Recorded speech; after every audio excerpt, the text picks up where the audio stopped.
guys, good morning. Kain tayo. So ito yung kinakain ko ngayon. Ayan, nakuha ko na siya.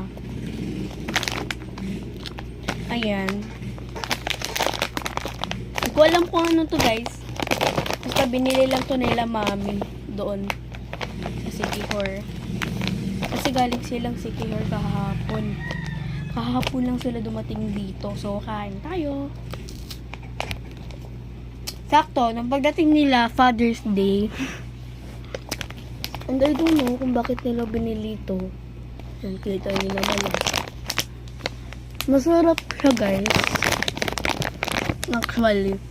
Tinikman ko to isa-isa, pero nung iba, hindi ko siya na-video kasi, ayun, kasi lowbat ang cellphone ko nung time na yun, nung tinikman ko siya.